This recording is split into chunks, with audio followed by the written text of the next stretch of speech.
قتل حسین اصل میں مرگ یزید ہے۔ اسلام زندہ ہوتا ہے ہر کربلا کے بعد۔ السلام علیکم دوستو، آج ہم آپ کو عراق کے ایک ایسے شہر کی زیارت کروانے جا رہے ہیں جو دنیائے اسلام کے مقدس ترین شہروں میں سے ایک ہے۔ یہ وہ شہر ہے جہاں ہر سال محرم الحرام کے مہینے میں لاکھوں نہیں بلکہ کروڑوں عاشقان حسین حاضری دیتے ہیں۔ یہ وہ مقام ہے جہاں قدم رکھتے ہی آنکھیں بے اختیار اشک بار ہو جاتی ہیں۔ جی ہاں دوستوں، آج ہم آپ کو لے کر چلیں گے کربلا کے مقدس سفر پر۔ کربلا عراق کا وہ تاریخی شہر ہے جو امام حسین علیہ السلام اور ان کے جانثار ساتھیوں کی قربانی کی بدولت اسلامی تاریخ کا ایک سنہرا باب بن چکا ہے۔ یہ شہر بغداد سے تقریباً 103 کلومیٹر جبکہ نجف سے 80 کلومیٹر کے فاصلے پر واقع ہے۔ کربلا کا کل رقبہ 42 مربع کلومیٹر ہے اور اس کی آبادی تقریباً 10 لاکھ کے قریب ہے۔ یہ شہر ہر سال خاص طور پر 9 اور 10 محرم کو روحانی ماحول میں ڈوب جاتا ہے، جب دنیا بھر سے زائرین جہاں امام حسین علیہ السلام اور ان کے رفقا کی یاد میں شریک ہوتے ہیں۔ ایک رپورٹ کے مطابق محرم کے ایام میں کربلا میں زائرین کی تعداد 2 کروڑ سے بھی تجاوز کر جاتی ہے۔ دوستوں، ایک حیران کن حقیقت یہ ہے کہ واقع کربلا سے پہلے یہاں کوئی شہر موجود نہیں تھا۔ یہ صرف ایک سنسان ریگستان تھا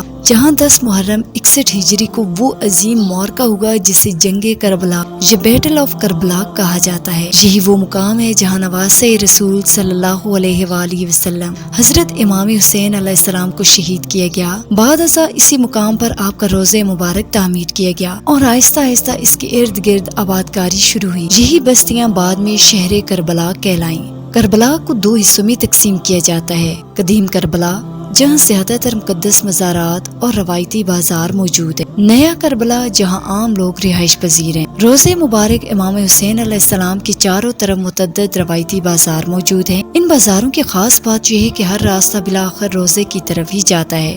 یہاں چھوٹی چھوٹی دکانیں، اسٹریٹ فوڈ، روایتی ریسٹورانٹس اور عراقی ثقافت کے حسین رنگ بکھرے ہوتے ہیں۔ عراقی ناشتہ جس میں انڈے، بینز، دیسی گھی اور روایتی چائے شامل ہے، یہاں آنے والوں کو ضرور چکھنا چاہیے۔ انہی بازاروں کے راستے پر ایک ایسا تاریخی مقام بھی آتا ہے جہاں امام حسین علیہ السلام کی ملاقات یزید کے لشکر کے سپہ سالار سے ہوئی تھی۔ امام حسین علیہ السلام نے فرمایا کہ ہمیں صرف 1 رات کی مہلت دی جائے تاکہ ہم اپنے رب کی عبادت کر سکیں، اس کے بعد تم جنگ کرنا چاہو تو کر لینا۔ یہ جملہ امام حسین کی عبادت اور خدا سے تعلق کی شدت کو ظاہر کرتا ہے۔ دوستوں، آئیے سمجھتے ہیں کہ آخر واقع کربلا کیوں پیش آیا۔ اس وقت اسلامی دنیا پر بنو امیہ کی حکومت تھی اور یزید خلیفہ بن چکا تھا۔ وہ چاہتا تھا کہ اس کے بعد اس کا بیٹا بھی خلافت سنبھالے، لیکن یزید کی بدکرداری، ظلم اور غیر اسلامی طرز حکومت کے باعث عوام اس سے نالاں تھے۔ ادھر کوفہ کے لوگوں نے امام حسین علیہ السلام کو خطوط لکھے اور انہیں دعوت دی کہ آپ کوفہ آئیں اور ہماری قیادت کریں۔ انہوں نے وعدہ کیا کہ اگر ضرورت پڑی تو ہم آپ کے ساتھ مل کر لڑیں گے، لیکن افسوس انہی لوگوں نے بعد میں امام حسین علیہ السلام کو تنہا چھوڑ دیا۔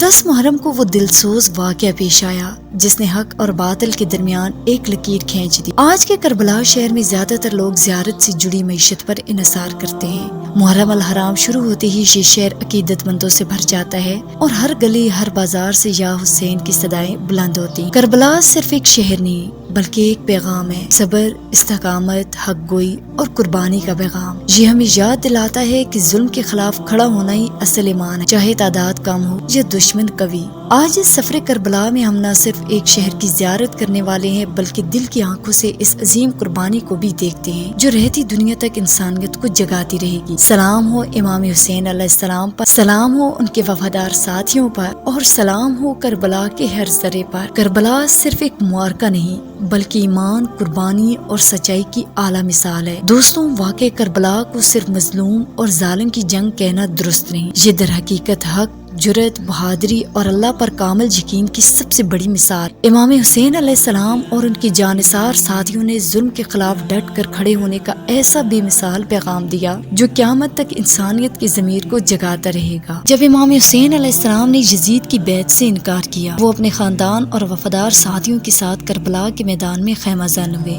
ادھر یزید کی فوج کا لشکر 4000 سے بھی زیادہ سپاہیوں پر مشتمل تھا۔ اس بیاب و گیا ریگستان میں جہاں دور دور تک پانی کا نام و نشان نہیں تھا، وہاں امام حسین علیہ السلام کے ساتھ چھوٹے بچے، خواتین، بزرگ سب موجود تھے۔ یزیدی فوج نے 7 محرم کو پانی بند کر دیا۔ 3 دن تک امام حسین علیہ السلام کے قافلے نے پیاس کی شدت، صحرا کی تپتی گرمی اور بھوک کے باوجود اللہ پر یقین رکھتے ہوئے صبر کا دامن ہاتھ سے نہ چھوڑا۔ 10 محرم کو امام حسین علیہ السلام، ان کے بھائی، بیٹے، بھتیجے اور وفادار ساتھی ایک ایک کر کے شہید کر دیے گئے۔ یہی اسی مقام پر آج امام حسین علیہ السلام کا روضہ مبارک موجود ہے، جو لاکھوں زائرین کے دلوں کا مرکز ہے۔ روضہ امام حسین علیہ السلام کے ارد گرد کئی اہم اور مقدس مقامات واقع ہیں، جنہیں لوہے کی جالیوں سے محفوظ کیا گیا ہے۔ جیسے ہی زائرین روضے کے قریب پہنچتے ہیں، دل کی دھڑکن تیز ہو جاتی ہے اور آنکھوں سے بے ساختہ آنسو جاری ہو جاتے ہیں۔ امام حسین علیہ السلام کے روضے کے بالکل قریب آپ کے وفادار بھائی علمدار کربلا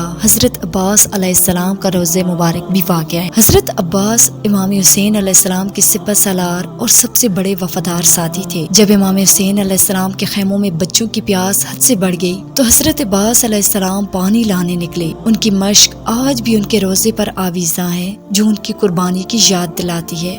حضرت عباس کے روضے کا داخلی دروازہ سنہرے رنگ کا ہے، جس کے باہر ایک وسیع صحن ہے جہاں زائرین نماز ادا کرتے ہیں۔ ان کا روضہ اندر سے بھی نہایت خوبصورت اور دیدہ زیب نقش و نگار سے مزین ہے۔ روضہ امام حسین اور حضرت عباس علیہ السلام کے درمیان ایک خوبصورت راستہ موجود ہے، جسے بین الحرمین کہا جاتا ہے۔ یہ تقریباً 250 میٹر طویل علاقہ ہے، جہاں زائرین پیدل چلتے ہوئے دونوں مزارات کی زیارت کرتے ہیں۔ دوستوں، کہا جاتا ہے کہ کربلا کی جنگ میں سب سے زیادہ شہادتیں اسی علاقے میں ہوئی۔ امام حسین علیہ السلام کے روضے کے اندر ایک میوزیم بھی قائم ہے۔ اس میں ایک خاص ستون موجود ہے جو 3 حصوں پر مشتمل ہے۔ نیچے کا حصہ حضور اکرم صلی اللہ علیہ وآلہ وسلم کے دور میں اسلام کی طاقت کی نمائندگی کرتا ہے۔ درمیان کا حصہ واقع کربلا کی یادگار ہے اور اوپری حصہ کربلا کے بعد اسلام کے دوبارہ زندہ ہونے کا نشان ہے۔ یہی میوزیم ہمیں بتاتا ہے کہ اسلام زندہ ہوتا ہے ہر کربلا کے بعد۔ یہاں ایک شاندار قالین بھی موجود ہے، جسے تیار کرنے میں 8 سال لگے۔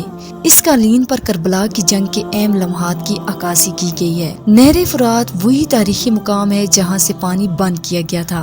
آج زائرین کو یہ دکھایا جاتا ہے کہ حضرت عباس اسی مقام سے پانی لانے کی کوشش میں شہید ہوئے۔ یہ وہ زمین ہے جو آج بھی وفا، قربانی اور بھائی چارے کی مثال بنی ہوئی ہے۔ جیسے مکہ اور مدینہ میں زائرین کو ویل چیئر پر بٹھا کر لے جایا جاتا ہے، ویسے ہی کربلا میں بھی ریڑھی والے موجود ہوتے ہیں جو معذور یا کمزور افراد کو روزے تک لے جاتے ہیں۔ کربلا کے معنی کے حوالے سے مختلف آراء پائی جاتی ہیں۔ ایک رائے کے مطابق کربلا نرم زمین کو کہتے ہیں۔ بعض مفسرین کے مطابق حضرت جبرائیل علیہ السلام نے نبی کریم صلی اللہ علیہ وآلہ وسلم کو بتایا تھا کہ آپ کے اہل بیت پر مصیبت اور اذیت ایک مخصوص زمین پر نازل ہوگی، جسے کرب و بلاک کہا جائے گا۔ روزے کے قریب بازاروں میں روایتی عراقی کھانے دستیاب ہیں۔ ناشتے میں انڈا، بینز، دیسی گھی اور مزیدار عراقی چائے زائرین کی روح کو تازگی بخشتی ہے۔ یہاں ایک بیج جسے عربی میں حب کہا جاتا ہے بہت شوق سے کھایا جاتا ہے۔ کربلا ہمیں یہ سکھاتی ہے کہ حق کے لیے اگر میدان میں آنا پڑے تو ڈرنا نہیں۔ اللہ پر یقین، حق کی حمایت اور ظلم کے خلاف ڈٹ جانا ہی امام حسین علیہ السلام کا اصل پیغام۔ سلام ہو کربلا والوں پر، سلام ہو ان کے صبر پر، اور سلام ہو اس سرزمین پر جہاں سچائی کا پرچم بلند ہوگا۔ دوستوں، عراق کے شہر کربلا میں جہاں روحانی فضا قائم رہتی ہے، وہاں کی ثقافت، خوراک اور عوامی طرز زندگی بھی زائرین کے دل کو چھو جاتی ہے۔ یہاں کے کھانوں میں خاص طور پر ہومس اور اچار پیش کیا جاتا ہے، جنہیں لوگ چکن اور روٹی کے ساتھ بڑے شوق سے کھاتے ہیں۔ ایک اور مقبول اور روایتی ڈش دال کا سوپ ہے، جسے یہاں لینٹل سوپ کہا جاتا ہے۔ اس کا ذائقہ ہر زائر کو ضرور آزمانا چاہیے۔ حرم کی طرف جانے والے راستے پر آپ کو سب سے زیادہ ہجوم دکھائی دے گا۔ دونوں جانب دکانیں موجود ہیں اور زائرین کو گرمی سے بچانے کے لیے کپڑے کی چھتیں لگائی گئی ہیں۔ پورے عراق کی نسبت کربلا کو سب سے زیادہ پرامن شہر سمجھا جاتا ہے، جہاں بلند و بالا عمارتیں کم ہیں، مگر شہر کی ترقی، سہولیات اور خوبصورتی بغداد سے بھی بہتر نظر آتی ہے۔ یہاں کی عراقی آئس کریم بہت مشہور ہے، اگر آپ کبھی جائیں تو ضرور چکھیے گا، یقیناً آپ کو بہت مزہ آئے گا۔ کربلا کے لوگ مہمان نواز اور خلوص سے بھرے ہوئے ہیں، دنیا بھر سے آنے والے زائرین کا دل سے خیر مقدم کرتے ہیں، ان کے لیے کھانے، رہائش اور خدمت میں کوئی کمی نہیں چھوڑتے۔ دوستوں آپ یہ جاننے کے خواہشمند ہوں گے کہ 10 محرم کا دن کربلا میں کیسا ہوتا ہے۔ اس دن پورا شہر جلوسوں سے بھر جاتا ہے، لوگ ہاتھوں میں پرچم لیے غم اور عقیدت کے اظہار میں سڑکوں پر نکل آتے ہیں۔ ظہر کی نماز کے بعد ایک ایسا لمحہ آتا ہے جب ہزاروں لوگ اچانک دوڑنا شروع کر دیتے۔ یہ دوڑ حضرت امام حسین علیہ السلام کے خیمے کی طرف کی جاتی ہے۔ یہ روایت دراصل اس غم اور اضطراب کی علامت ہے جو کسی مصیبت کی خبر سن کر دل میں پیدا ہوتا ہے۔ جیسے امام حسین علیہ السلام کی شہادت کی خبر سن کر اہل بیت کے دلوں پر کیا گزری ہوگی، اسی کیفیت کو ظاہر کرنے کے لیے یہ عمل انجام دیا جاتا ہے۔ گرمی کی شدت کی وجہ سے جلوس میں شامل افراد پر پانی چھڑکا جاتا ہے اور ہر جگہ سبیلیں لگی ہوتی ہیں۔ سیکیورٹی کے انتظامات بھی انتہائی سخت ہوتے ہیں، حتیٰ کہ ہیلی کاپٹر سے بھی نگرانی کی جاتی ہے۔ دوستوں اب ہم آپ کو لے کر چلتے ہیں اس مقام کی طرف جہاں حضرت امام حسین علیہ السلام نے اپنے خیمے نصب کیے تھے۔ اسے خیمہ الحسین کہا جاتا ہے۔ اگر آپ قبلہ گیٹ سے روزے امام حسین علیہ السلام سے نکلیں تو شارع بقیہ اور پھر شارع جمہوریہ کے راستے سے یہ مقام صرف 10 منٹ کی مسافت پر واقع ہے۔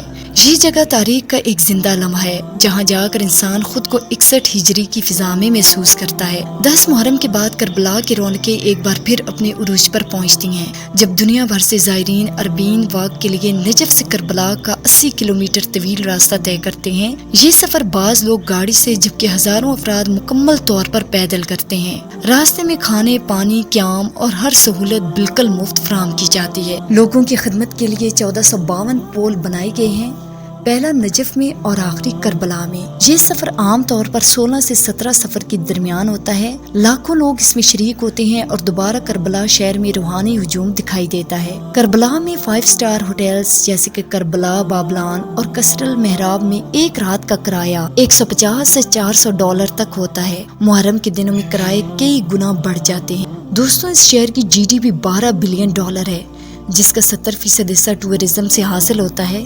کربلا میں 98% آبادی عرب شیعہ مسلم پر مشتمل ہے، باقی 2% میں سنی، مسیحی اور یزیدی افراد شامل ہیں۔ یہاں کے لوگوں کی تعلیمی شرح عراق میں سب سے زیادہ ہے، تقریباً 85%۔ اسلامی دنیا میں کربلا کو مکہ، مدینہ اور بیت المقدس کے بعد سب سے زیادہ اہمیت حاصل ہے۔ یہ صرف ایک شہر نہیں بلکہ ایک پیغام ہے، سچائی، وفا اور قربانی کا پیغام۔ غرور ٹوٹ گیا، کوئی مرتبہ نہ ملا، ستم کے بعد حاصل جفا نہ ملا۔ سر حسین ملا ہے یزید کو، لیکن شکست یہ ہے کہ پھر بھی جھکا نہ ملا۔ اللہ تعالی ہم سب کے ایمان کو حضرت امام حسین علیہ السلام کے ایمان کی طرح استوار اور مضبوط بنائے، آمین ثم آمین۔ تو دوستوں یہ تھی آج کی ہماری انفارمیٹیو اور جذباتی ویڈیو۔ اگر آپ کو ہماری محنت پسند آئی ہو تو کامنٹ میں اپنی رائے ضرور دیجیے گا، اور نئے آنے والے تمام دوستوں سے گزارش ہے کہ چینل کو سبسکرائب اور ویڈیو کو لائک کرنا نہ بھولیں۔ اگلی ویڈیو تک اجازت دیجیے، اللہ حافظ۔